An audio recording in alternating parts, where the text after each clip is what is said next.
ver as vossas faces após mais uma semana. Eu estou grato que eu não estou na posição do Joe. Eu mal imagino se fosse mesmo eu não soubesse. E antes de começar, só dizer, eu sei que isto não é padrão nem norma se dizer, mas talvez hoje em especial, como eu estou a pregar, eu esteja mais grato por isso. Obrigado, Daniel, pela escolha das músicas. É sempre um ministério muito importante que é feito, preparar os nossos corações para ouvir a sua palavra. E as músicas foram muito apropriadas para barrar as verdades do Evangelho nos nossos corações. E em especial é o que acabámos de cantar. Hoje temos uma carta difícil para ler, já vamos ler, mas se esquecermos a cruz e a graça, pode se tornar em lei e legalismo. E é importante pensar que mesmo com a seriedade que vamos ouvir, aquele que está a escrever esta igreja, Jesus, é o mesmo que foi à cruz pela sua igreja. Então vamos ler Apocalipse capítulo 3, versículo 1 a 6. Quem não tiver Bíblias podem seguir pelo ecrã.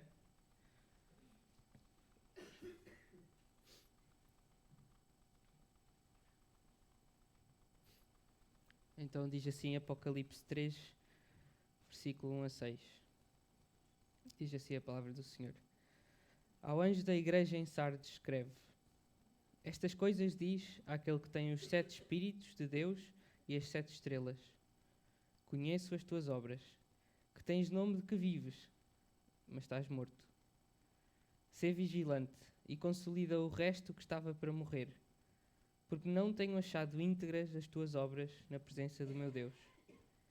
Lembra-te, pois, do que tens recebido e ouvido, guarda-o e arrepende-te. Porquanto se não vigiares, virei como ladrão, e não conhecerás de modo algum em que hora virei contra ti. Tens, contudo, em Sardes, umas poucas pessoas que não contaminaram as suas vestiduras e andarão de branco junto comigo, pois são dignas. O vencedor será assim vestido de vestiduras brancas e de modo nenhum apagarei o seu nome do livro da vida. Pelo contrário, confessarei o seu nome diante do meu Pai e diante dos seus anjos. Quem tem ouvidos, ouça o que o Espírito diz às igrejas. Vamos orar. Senhor Deus, nosso Pai, nós vimos a Ti como o Teu povo, sabendo que Tu nos conheces. Tu conheces-nos como igreja, conheces-nos como famílias, conheces-nos como indivíduos. Tu sabes a realidade dos nossos corações melhor do que nós conhecemos. Então, com essa noção, Senhor, nós vimos, após ter ouvido a Tua palavra, Senhor, ajuda-nos a enfrentar a nossa realidade, ajuda-nos a ver, ajuda-nos a arrepender, através da Tua palavra, pelo Teu Espírito. Em nome do Senhor Jesus. Amém. Eu não sei se vocês já fizeram muitas visitas guiadas. Há muitas aqui em Coimbra, mas talvez seja mais provável que se vocês não são de Coimbra, tenham feito mais visitas guiadas em Coimbra do que quem cá vive. Mas não se preocupem. Hoje nós vamos continuar uma visita guiada que nós temos feito enquanto igreja por 7 igrejas em 7 cidades da atual Turquia, ou chamada Ásia Menor naquela altura, nos tempos em que esta carta foi escrita. O nosso guia turístico desta manhã é Jesus, só que esta não é uma visita turística para lazer, mas para inspeção. Em cada semana Jesus fala e nós ouvimos as suas observações claras e informadas. Cada semana nós ouvimos o que ele tem a dizer acerca do bom, do menos bom e do muito mau. Temos visto como estas igrejas, que já lemos até agora, 4, elas experienciam diferentes desafios. Desafios esses que igrejas hoje em dia continuam a enfrentar. Temos visto até agora a falta de amor, a perseguição, a tentação, o comprometer naquilo que é necessário enquanto cristãos. E então hoje nós estamos na quinta paragem, em Sardes. Vamos ver a letargia que leva à traição. A letargia que leva à traição. E já vamos ver o que é que isso significa. Então vamos então passar os próximos momentos a considerar a avaliação que Jesus faz de Sardes. Imaginem como seria a visitar a igreja bíblica de Sardes ao domingo. Entram pelo edifício e logo à porta são recebidos com um sorriso. Há crianças a correr de um lado para o outro. Olhas para os assentos e há uns livros com hinos e coros que parecem ter sido mesmo diligentemente usados. Ouves os músicos a ensaiar e há um grupo diverso. A música é boa. Claro, não demasiado boa, né? Somos pessoas da igreja, mas é boa. Olhas para os folhetos que te deram e logo percebes que há muita coisa a acontecer. Há ministérios infantis e de adolescentes, há reuniões de mulheres, grupos de estudo bíblico, há uma banca de livros disponibilizada pela igreja e eles estão até no processo de plantar uma igreja na vila ao lado. E parece que todas as pessoas da cidade estão a falar sobre esta igreja. Só que, enquanto estás sentado, há um cheiro desagradável que enche as tuas narinas. Um cheiro bolorento de degradação e de morte. E não é a comida que ficou da semana passada. É a própria congregação. Como Jesus nos diz no versículo 1, eu conheço as tuas obras. Tens nome de que vives mas estás morto. Como temos visto nas outras igrejas, Jesus vê e ele conhece a realidade desta igreja. Então a realidade é esta. Ponto 1. Este vai ser o primeiro ponto um bocadinho mais longo ao contrário dos outros, mas a realidade é esta. Uma igreja em fase terminal.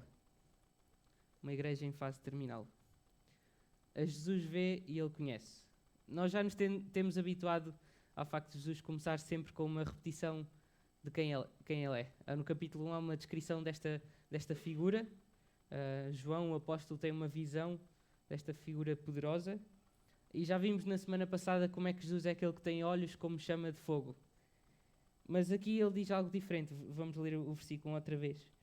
Estas coisas diz aquele que tem os 7 Espíritos de Deus e as 7 estrelas. Jesus é aquele que tem os 7 Espíritos de Deus e as 7 estrelas. As 7 estrelas, já nos tinha sido dito, são os 7 anjos destas 7 igrejas. Como se Jesus fosse o imperador sobre a sua igreja, como um todo, estes anjos são como representantes imperiais locais, que prestam contas por esta igreja. Os 7 Espíritos são uma forma de dizer que ele tem o Espírito Santo, Jesus, de uma forma completa e perfeita. E é um versículo que devia dar algum temor a Sardes. Jesus sabe e ele conhece. E ele governa em perfeição e em totalidade sobre a sua igreja em Sardes. É que Sardes está numa fase terminal. Se olharmos com um pouco mais de atenção no versículo 2, vemos que não é que esteja totalmente morta, mas está quase. Ainda há um leve batimento cardíaco. Parece que algumas partes deste corpo, desta igreja, já estão em necrose, já morreram, e seguramente se a igreja se mantiver assim, diz Jesus, ela própria vai morrer. A dificuldade, não a que eles sentem, mas a dificuldade para que eles mudem, é que eles não veem muito bem o seu estado. E seguramente não ajuda o facto de eles serem famosos. Versículo 1 novamente. Tens nome de que vives. Aqui a palavra é mesmo essa, o nome. O nome na Bíblia quer dizer aquilo que a pessoa é lá no fundo, o seu caráter. E Sardes tem a fama, a reputação de ser uma igreja cheia de vida. Uma igreja vibrante. Sardes era um bocadinho uma cidade como Coimbra. Com uma glória passada muito presente, ainda na mente dos seus cidadãos, a verdadeira capital, não é? Que nunca passou a ser Lisboa, oficialmente. Mas ainda assim era uma cidade que não andava para a frente, porque ainda se agarrava à sua reputação que tinha. E com isso ela não operava verdadeira mudança. E a atitude da cidade infectou a igreja. Ela tornou-se demasiado parecida com a cultura. Tornaram-se letárgicos, sonolentos, mas responsáveis por isso. Eles não reagem à chamada para a mudança. É uma das dificuldades porque a igreja passa, a igreja de Cristo, e muitas vezes a torna sem sal. Quando se torna demasiado parecida com a cultura onde vive. E é difícil curar porque é uma cegueira, não se vê, não é óbvio. É seguramente mais confortável continuar assim do que ser diferente. Para todo o resto, isso significa ser ofensivo, provavelmente retrógrado, fóbico em relação a alguma coisa, radical, tradicionalista ou até progressista. E parece que esta igreja se acomodou a essa cegueira. Ela não vê que ela está a léguas do que Jesus pede dela. Para todos os efeitos, o feedback, a reação que ela recebe das outras pessoas, é que ela está precisamente no sítio onde Jesus a quer. Mas Jesus é um bom médico, não é? E como um bom médico, ele não tem medo de dizer aos seus pacientes aquilo que precisam mesmo de ouvir, mesmo que isso doa. No início do versículo 2, ser vigilante, ou noutras traduções, acorda. Abre os olhos e vê a realidade. Tu podes dizer a ti mesmo que está tudo bem, as outras pessoas podem dar uma palmadinha nas costas e dizer muito obrigado, irmão, gostei muito do que disse, ou fez, ou cantou, ou ofereceu. Mas tu estás acamado nos cuidados intensivos e precisas de tratamento urgentemente. E antes de irmos a esse tratamento, vamos só olhar para um sintoma decisivo para Jesus. Jesus tem desenvolvido uma teologia das boas obras ao longo destas cartas. Obras são importantes e Jesus está atento a elas. No fundo, se é verdade que é a graça através da fé que salva, aquilo que fica à vista e que mostra que há essa vida, essa salvação em alguém ou numa igreja, é as obras que lá estão. E já vimos algumas avaliações de Jesus antes. Por exemplo, no capítulo 2, versículo 2, ele diz: "Eu conheço as tuas obras, tanto o teu labor como a tua perseverança, e que não podes suportar homens maus. Mas arrepende-te desta outra coisa." Diz Jesus a Éfeso, versículo 9, capítulo 2: "Conheço a tua tribulação e a tua pobreza." Diz ele, a Esmirna. Versículo 19: "Conheço as tuas obras, o teu amor, a tua fé, o teu serviço, a tua perseverança, as tuas últimas obras, mais numerosas que as primeiras." Diz a Tiatira. A Jesus pode falar porque ele vê e conhece todos os sintomas, todas as obras das suas igrejas. Então, versículo 2, capítulo 3: "Não tenho achado íntegras as tuas obras na presença do meu Deus." Diz Jesus a Sardes. É arrepiante. As tuas obras são incompletas, insuficientes, inadequadas. Reparam que nas outras igrejas as obras têm tudo a ver com perseverança. A Sardes começou bem. Eles perceberam o Evangelho e as suas implicações, eles obedeciam à autoridade de Jesus, eles exerciam diariamente a fé em Jesus, viviam vidas com aquele desconforto contínuo que é o autoexame sincero à luz da palavra, confessando e arrependendo-se dos seus pecados continuamente. Eles eram obedientes à palavra de Deus, mesmo que isso significasse ser vistos de lado ou ridicularizados nos seus empregos e afazeres. Mas não mais. Era a glória do passado, do que tinha sido uma vida espiritual real neles. Agora eles só têm a reputação e eles agarraram-se a ela. Não sei o que entendes pela expressão uma igreja a morrer. Às vezes nós pensamos que tem a ver com os números, ou as finanças abaixo de zero, ou a quantidade ou a qualidade dos seus ministérios, ou uma liderança com visão. Mas o que Jesus diz não tem nada a ver com isso. Tem antes a ver com a sua fé. Eles têm uma fé moribunda. O seu relacionamento com Jesus está em ruínas. E este é o diagnóstico. Jesus diz: vocês não terminaram o que começaram. Obras na perspectiva de Jesus é isso mesmo. Lá no fundo não são meramente as boas ações, as coisas que nós vamos fazendo na igreja, o serviço que nós prestamos, o uso da nossa criatividade em iniciativas, os sorrisos simpáticos, até as coisas que nós fazemos quando a única pessoa a notar somos nós e com muito orgulho. Lá no fundo, sem o ingrediente que Jesus mostra aqui, nada disso se qualifica como boa obra. E por isso ele fala mais à frente das vestes corrompidas. Sem este ingrediente, essas obras são como os trapos de imundícia de que Isaías fala. E o ingrediente é esta fé manifesta em perseverança. É isso mesmo, é o permanecer em fé em Jesus. O agir em obediência a Ele até ao fim. Não há dúvida nenhuma que Sardes começou bem, mas eles não continuaram. E por isso parece que eles não vão terminar. O seu relacionamento com Jesus morre, podendo achar eles que amam a Jesus. Na realidade, eles amam mais a sua reputação. Como os fariseus, lá no fundo, a sua religião tornou-se um exercício de agradar às pessoas. Eles conseguiram convencer todas as pessoas de que eles estão vivos. E porventura nós seremos iguais. Conseguimos convencer a maior parte, ou todas as pessoas, ou até nós mesmos, de que está tudo bem connosco e com a nossa fé em Jesus. Só que Jesus não se deixa enganar facilmente. Ele sabe, Ele conhece. Nós não sabemos que igrejas em Coimbra ou em Portugal estão neste estado moribundo. Nós podemos imaginar, mas a realidade é que só Jesus sabe. E, irmãos, não vamos supor tão rapidamente que em Eras não lidamos com este problema. É verdade que esta carta foi escrita para uma igreja, mas todas as 7 cartas foram escritas para todas as 7 igrejas. Como vemos no versículo 6, quem tem ouvidos ouça o que o Espírito diz às igrejas. Então esta carta pode e deve ter aplicação para nós também. Como igreja, ou pensando nos ministérios da igreja a que pertencemos, ou em nós mesmos, nas nossas vidas perante Deus. Ou até em projetos e ministérios a que nós pertencemos, fora da igreja em si mesma. Mas não vamos ser ingênuos e pensar que isto não tem nada a ver com Eiras. Este problema é uma cegueira e por isso precisamos nos autoexaminar à luz da palavra, com o auxílio do Espírito Santo. Então, para que eles possam acordar, ressuscitar do seu estado moribundo à beira da morte, eles precisam de tratamento, eles precisam das palavras de Jesus. Então esse é o segundo ponto.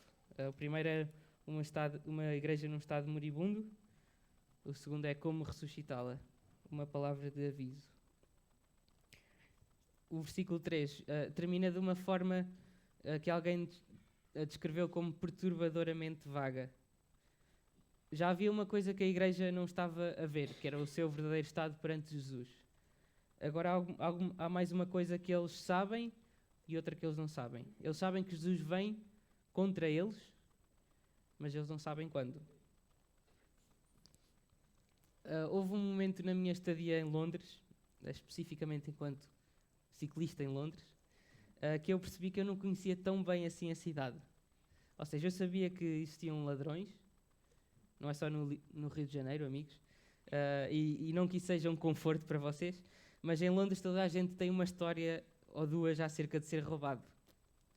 Mas apesar de ouvir essas histórias com algum senso de maravilha e de susto, lá no fundo eu não acreditava que isso ia acontecer comigo. Então eu andava com 2 cadeados na mochila, que eram literalmente para ladrão inglês ver, que eram desta grossura, okay? E metade disto era plástico, exatamente como este cabo. 2 argolas com um sítio para trancar a chave. Então, num dia eu estava numa igreja no centro de Londres, para uma reunião de ministério de várias igrejas, e ao fim da reunião eu chego cá fora, olho para o sítio onde estava a minha bicicleta e estavam só os 2 cadeados cortados. Provavelmente com um ladrão amador com uma tesoura de cozinha. E pronto, aí eu aprendi a lição. Eu tive de investir num cadeado como deve ser, que são caros, e numa nova bicicleta, igualmente cara. Lá no fundo eu acreditava que o ladrão não viria. Mas Jesus garante a Sardes: se não houver arrependimento, ou seja, mudança, eu virei. Vocês sabem que eu venho, mas não sabem quando. É uma espécie de um dia de julgamento final para Sardes. Não é a mesma coisa, mas é um vislumbre desse dia, em que todos vamos prestar contas a Deus. Se Sardes não arrepiasse caminho, Jesus viria específica e especialmente contra esta igreja. Ou melhor, se não vigiar, como diz o versículo 2, a ser vigilante, se não se fortalecer e acordar dos cuidados intensivos. Há algumas coisas então que eles devem fazer. Três verbos aí no versículo 3 que estão todos ligados e em progressão. Lembra-te, guarda-o e arrepende-te. A igreja de Sardes, ela precisa de voltar aos básicos, que na realidade não é o início, mas aquilo que devia sempre fazer parte da sua vida com Jesus. Como diz Tim Keller, o Evangelho não é o ABC da vida cristã, mas o A a Z, o abecedário. E provavelmente já ouviram esta frase muitas vezes, mas vale a pena repetir. Eles devem lembrar o que eles tinham recebido e ouvido, e guardar essas coisas e viver em conformidade, que significa praticar o arrependimento. Em certo sentido, a vida cristã tem esse quê de progresso, não é? Não sei se já repararam. Como é que nós sabemos que estamos a andar para a frente na vida cristã? Se nós andarmos para trás, se nos arrependermos. Arrependimento é esse movimento de andar um passo atrás e reconhecer, pedir perdão e depois dar um outro novo à frente em obediência. Mas talvez estas duas formas de lembrar, receber e ouvir, nos levem a meditar sobre algo muito necessário continuamente na nossa vida cristã. Algo essencial para a nossa fé, para a nossa maturidade, que só se faz recebendo e ouvindo, e que creio que Jesus também está a apontar aqui, que é a nossa atitude ao receber a palavra de Deus. Cada encontro do cristão com a palavra de Deus, principalmente ao domingo, mas também sempre que abre a Bíblia, seja devocionalmente ou num estudo bíblico, Deus quer que várias coisas aconteçam nesse momento. E podemos pensar em várias que vemos ao longo da Bíblia. Por exemplo, Deus quer que Jesus, o Rei, nesse momento, reine sobre nós. O ato de ouvir a pregação é o momento de todas as coisas que nós fazemos enquanto igreja, em que Cristo está mais explicitamente a governar sobre nós. É o momento em que nós somos ensinados e desafiados na nossa mente e no nosso coração. É o momento em que nós somos alimentados.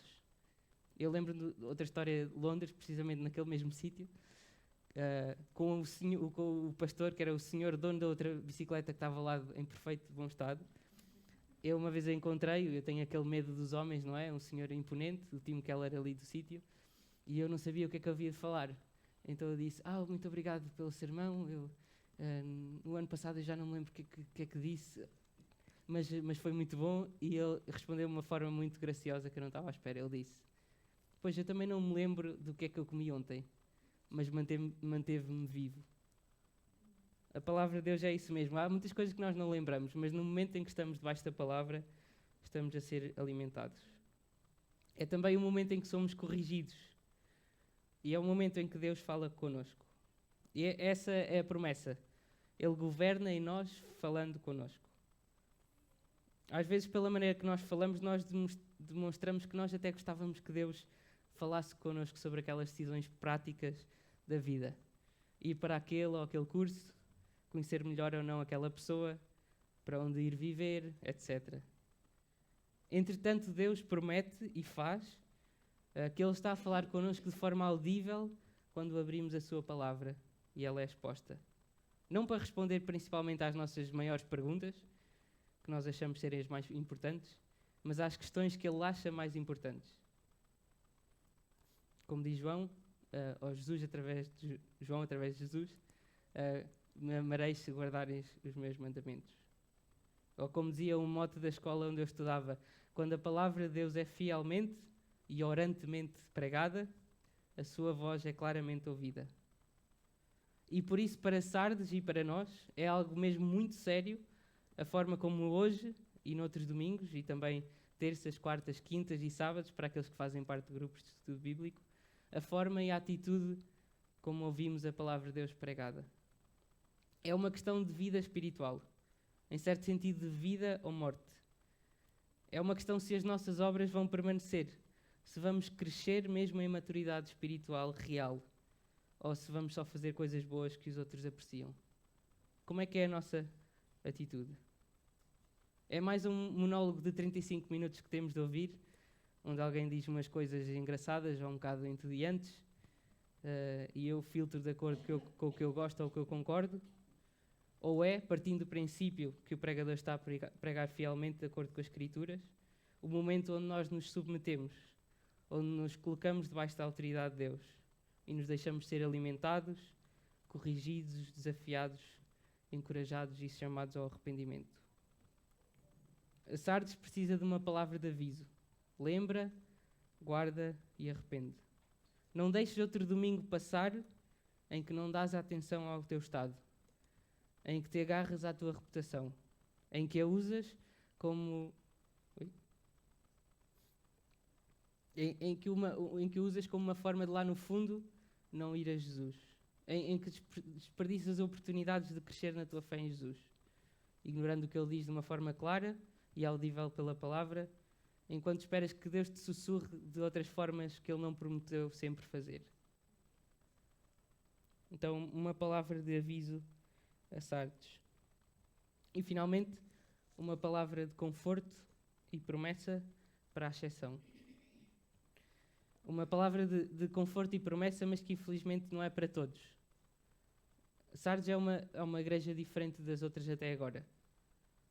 E por isso, eu, quando percebi a forma como eu teria de pregar hoje, eu fiquei tipo, Joe, Carlos e Daniel, isto não vale. Mandam-me a mim vir atrás a trazer as más notícias. Mas são notícias necessárias, como Jesus diz. A Sardes é diferente porque até agora as outras igrejas têm sempre sido elogiadas por Jesus, e se bem que também chamadas ao arrependimento. É a minoria que está mesmo mal e a maioria que permanece fiel ou que precisa de se arrepender. Em Sardes é ao contrário.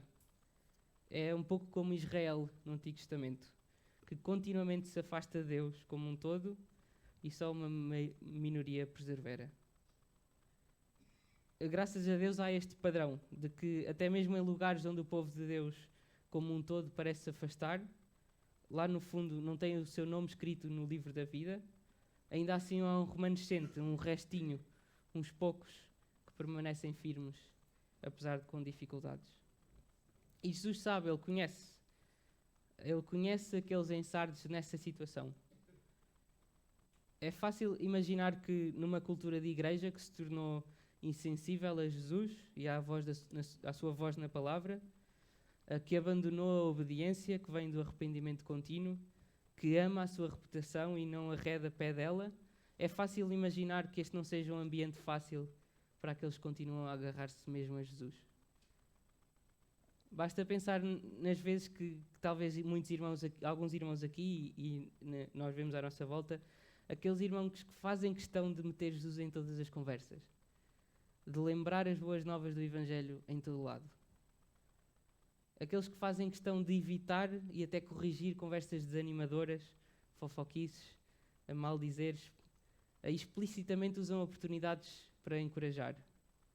Aquelas pessoas que oram e pedem para orar fora daqueles momentos em que a gente está à espera que alguém ore. Aquelas pessoas que teimam em dar graças a Deus em tudo. E nós conhecemos esses momentos, não é? Aqueles momentos em que ficamos desconfortáveis. Porque lá no fundo aquela pessoa está grata a Deus e nós não. Ficamos desconfortáveis porque aquela pessoa está a demonstrar vida em Cristo de uma forma que nós não temos feito. E para essas pessoas, Jesus sabe e Ele conhece. Mesmo quando essas pessoas só encontram riso, indiferença, apatia ou hostilidade daqueles que deviam ser seus irmãos e acolher essas iniciativas. Ele vê e Ele ama. As promessas dele são firmes. Assim como eles não se deixaram corromper pela falta de Jesus na igreja, eles andarão com Ele. Olhem o conforto. Jesus, para a maioria, Ele virá para roubar. Ele diz, eu venho contra ti, mas estes andarão comigo. Versículo 4. Andarão de branco junto comigo, pois são dignas. Versículo 5 no início. Ao passo que o resto da igreja, se não se arrepender, ela vai demonstrar que o seu nome não está escrito no livro da vida, aquele livro escrito antes da fundação do mundo, onde estão os nomes daqueles que seriam de Jesus. Jesus garante que o vosso esforço não é em vão. A vossa perseverança é a mostra de que os vossos nomes estão lá. Eles não vão ser tirados. Continuem. Vocês estão seguros. Eu escrevi-vos lá. E finalmente, no resto do versículo 5, enquanto que a igreja toda ela busca o seu próprio nome, eles vão receber um nome. Eles vão ser elogiados por quem conta. O próprio Jesus ele vai olhar para eles, para o resto da igreja, e depois olhando para o Pai e para os anjos, vai dizer: estes sim são meus. Eles permaneceram, eles foram até ao fim. Olhem para as suas obras maduras. Eles recebem o elogio de quem conta, o nome de quem conta. Não aquilo a que eles se agarraram sempre e que não valia de nada. Jesus sabe e Ele conhece. Precisas de rever a tua atitude para com a voz de Deus, a sua palavra? Temos levado e tens levado as obras até ao fim? Ou seja, tens vivido a vida em resposta à palavra com fé em Jesus e com perseverança?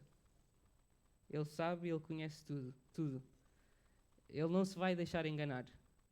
E Ele vai aparecer para colocar os pontos nos is quando menos esperamos. Ele sabe, Ele conhece. Ele vai manter firmes as suas promessas. Isso é um consolo e um conforto para nós. Amém.